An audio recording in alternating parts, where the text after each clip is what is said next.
예, 안녕하십니까. 전주 상업정보고등학교 수석교사 박경훈입니다. 우리가 지난 시간까지 적립식 예금의 개념, 그리고 정기적금, 그리고 자유적금, 몇 가지 적립식 예금의 종류를 살펴봤습니다. 이번 시간에는 적립식 예금의 종류 한 2가지 정도를 더 추가적으로 좀 살펴보고 종류는 마무리를 하고요. 그리고 적립식 예금에서 중요한 계약 금액을 최종적으로 받는 그 만기를 어떻게 산정하는지 그 내용을 좀 살펴보도록 하겠습니다.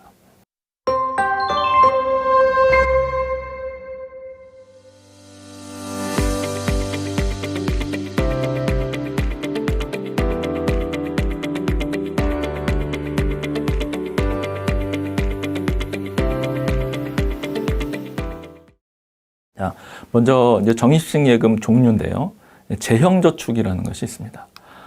이것은 일정 소득 이하의 좀 서민들, 중산층들이 재산을 형성하는 데 좀 도움을 주자 해서 나라가 이제 만든 그 국가적으로 만든 금융 상품인데요. 재산 형성을 돕는다 그래서 줄여서 재형저축 이렇게 얘기를 합니다. 그래서 중요한 게 장기 적립식 비과세 저축입니다. 그래서 2013년도에 이제 도입이 돼서요. 2015년 12월 31일로 일몰된, 즉 없어진 제도입니다. 그래서 지금 현재는 재형저축을 가입을 할 수는 없고요. 당시 가입을 했던 예금주들이 현재 이제 유지를 하고 있겠죠. 그래서 뭐 적금이나 보험, 펀드 여러 가지 형태로 지금 운영이 현재 되고 있습니다. 가입 대상은 약간 아까 말씀드린 대로 좀 소득이 적은 서민들이나 이제 중산층 대상이어서 총 급여액이 5천만 원 이하인 근로소득자, 그리고 종합소득 과세 표준이 3,500만 원 이하인 개인 사업자만이 가입을 할 수가 있습니다. 저축 한도가 이렇게 이제 이율도 좀 높고 그러다 보니까 이제 한도가 좀 정해져 있는데요.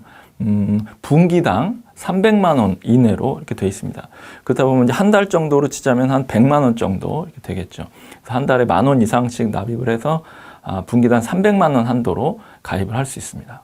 그리고 내가 거래하는 금융기관이 여러 곳이다. 그럼 금융기관마다 다 따로따로 재형저축을 여러 군데 가입을 할 수 있어요. 복수거래가 가능한데요.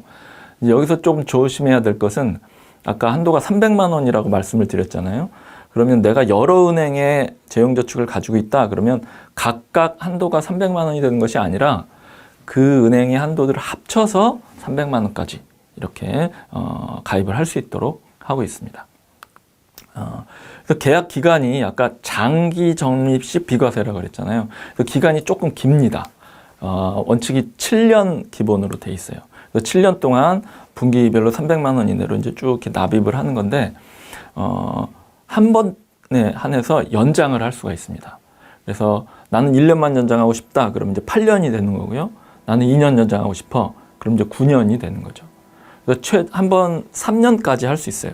그러면 최장할 수 있는 기간이 이제 10년이 되는 거죠.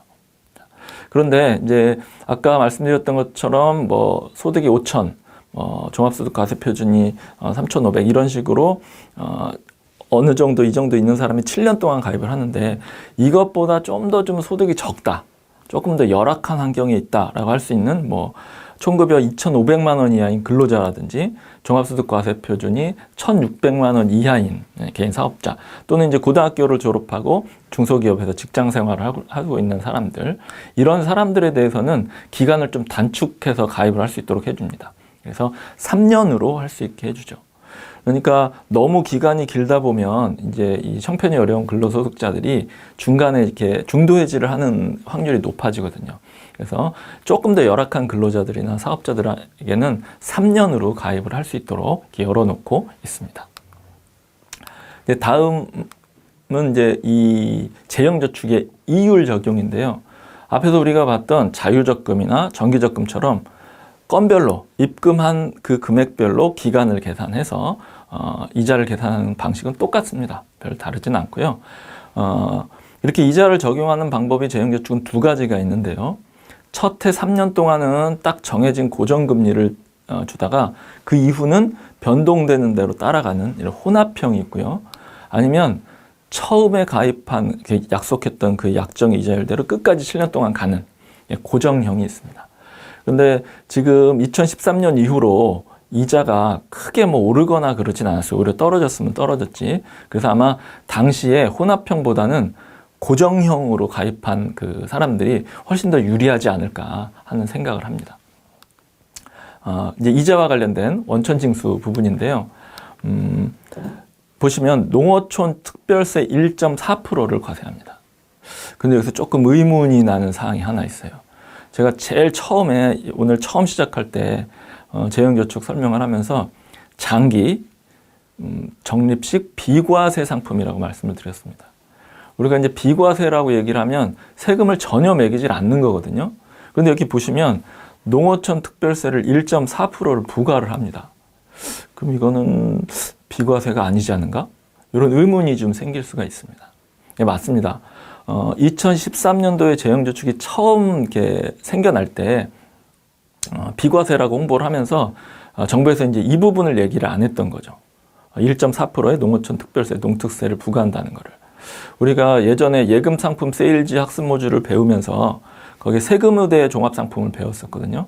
그때 우리가 보통 14%의 소득세를 이자에 대해서 내는데 세금의대 종합저축에서는 5% 세금을 감면을 해줍니다. 그러면 이제 9%의 소득세만 내면 되겠죠. 그럼 이럴 때 그냥 9%만 내고 끝내는 게 아니라 보통 감면해준 세금의 10%, 즉 0.5%를 농어촌 특별세라고 하는 목적세를 거둡니다. 그래서 그때 봤던 세금의대 종합상품이 9.5%의 세금을 총 냈었거든요. 그래서 이 재형저축이 처음에 도입될 때 14%의 이자 소득세를 면제해 주니까 이것도 마찬가지로 그거의 10분의 1, 그럼 1.4%가 되겠죠. 그래서 1.4%의 농특세는 내라, 이렇게 처음에 시작을 했습니다. 그런데 이제 이 재형저축을 가입한 가입자들이 난 분명히 비과세라고 알았는데 무슨 어떻게 또 농특세를 부과하냐, 이렇게 이제 민원 제기가 계속 끊임없이 있었던 거죠. 그러다 보니까 이제 정부에서 안 되겠다 싶어서 2015년도에 세법을 개정을 합니다. 그래서 농어촌 특별세 1.4%도 없애버립니다. 그래서 현재는 재형저축이 완전 비과세로 됩니다. 그래서 여기 농특세 1.4%라고 하는 것은 처음에 제도가 만들어질 때 그렇게 세금을 부과하기로 했었다, 이렇게 생각하면 됩니다. 그래서 당시에 고정형으로 가입했을 때 이자가 한 3%대에서 4%대까지 이렇게 됐던 것으로 알고 있습니다. 그래서 이제 지금 돌이켜보면, 시간이 좀 지난 현재 상황에서 보면 현재 이율이라든지 이런 걸 감안해 볼 때 상당히 유리한, 근로소득자들한테는 상당히 유리한 금융상품이었다고 볼 수 있습니다. 그래서 말씀드린 대로 만기해지, 특별중도해지에 따라서 이렇게 농특세를 부과한다고 했었는데요. 여기서 이제 특별해지가 잠깐 나오는데, 특별해지라는 거는 내가 질병이 생겼거나 아니면 갑자기 실직을 했거나 사업이 좀 실패했거나 이런 이제 특별한 경우에는 7년 다 끝까지 안 가고 중간에 해지를 해도 약정 이자율을 주는 이런 제도입니다. 그렇지 않고 이제 중간에 이 재형저축도 중간에 해지를 하면 일반 과세를 그대로 적용을 합니다. 다음은 이제 적립식 예금 마지막 종류인데요. 주택 청약 종합 저축이라는 것이 있습니다. 우리 공동주택, 그러니까 아파트를 청약하기 위해서 주로 많이 가입을 하죠. 그래서 누구나 가입을 할 수 있는데요. 여기서 이제 청약이라고 하면은 보통 계약하고는 약간 좀 개념이 다릅니다. 청약은 이걸 내가 구매하겠습니다라는 의사 표현을 하는 거예요. 즉 이제 정리하면 저 아파트 내가 사고 싶습니다라는 의사 표현을 하는 것이죠. 그런 의사 표현을 할 수 있는 권한을 부여받을 수 있는 예금 상품이라고 보시면 됩니다. 누구나 가입을 할 수 있고요. 그런데 이제 모든 금융기관에서 다 취급하는 건 아니고요. 예를 들면 국민은행, 우리은행, 신한, 농협, 기업, 하나 이런 이제 몇 군데 시중은행 중에 국민주택기금을 취급하는 금융기관에서만 가입을 할 수 있습니다. 다음은 우리가 이제 연말 정산을 할 때 소득공제를 주택청약종합저축 가입한 금액만큼 받을 수 있기 때문에 세금 혜택도 좀 받을 수가 있습니다. 그리고 이제 얼마나 이 주택청약종합저축을 오래 가입했는지, 또 얼마나 가입했는지에 따라서 그 아파트에 청약할 수 있는 순위가 결정이 됩니다. 물론 꼭 이 예금만 가입했다고 되는 게 아니라 뭐 이제 자녀 수가 얼마나 되느냐, 뭐 이제 가족 중에 뭐 장애인이 있느냐 이런 여러 가지 조건을 따져서 청약 순위를 결정을 하게 됩니다. 이제 중요한 거는 이게 이제 뒤에 다음 차트에 살펴볼 텐데 예금자 보호법에 의해서 우리가 예금을 해놓은 게 보호를 받습니다. 근데 이 주택청약 종합저축은 보호를 받지 못합니다. 대신 국가가 지급 보증을 해줍니다. 자, 이상으로 적립식 예금의 종류를 한번 살펴봤고요. 이제 우리가 예금을 할 때 중요한 게 언제 돈을 찾아가면 되느냐, 이 만기일을 결정하는 게 되게 중요한데요. 이 만기일 결정하는 방법 한 4가지 정도를 살펴보겠습니다. 첫 번째가 월 또는 연으로 이제 정했을 텐데요. 이렇게 되어 있습니다. 그 기간 마지막 달에 있는 예금한 날의 상당일 이렇게 되어 있습니다. 그래서 이제 상당일이라는 말이 중요한데요. 우리가 이제 평상시에 상당이라는 말을 어떨 때 쓰냐면 예를 들면 뭐 10만 원 상당의 상품이다. 그럼 그 상당이라는 말은 그 상품의 가치가 10만 원의 가치가 있다는 얘기죠. 같다는 얘기죠. 그래서 여기서 상당일은 예금을 한 그날과 같은 날, 같은 숫자로 쓰여진 날 이렇게 이해를 하면 됩니다. 예를 들어서 이제 보시는 게 좀 편할 텐데요. 2021년 3월 10일 날 1년짜리 정기 예금에 가입을 했다고 치죠. 뭐 정기 적금도 좋습니다. 이럴 때 그러면 1년 후니까 2022년이 되겠죠.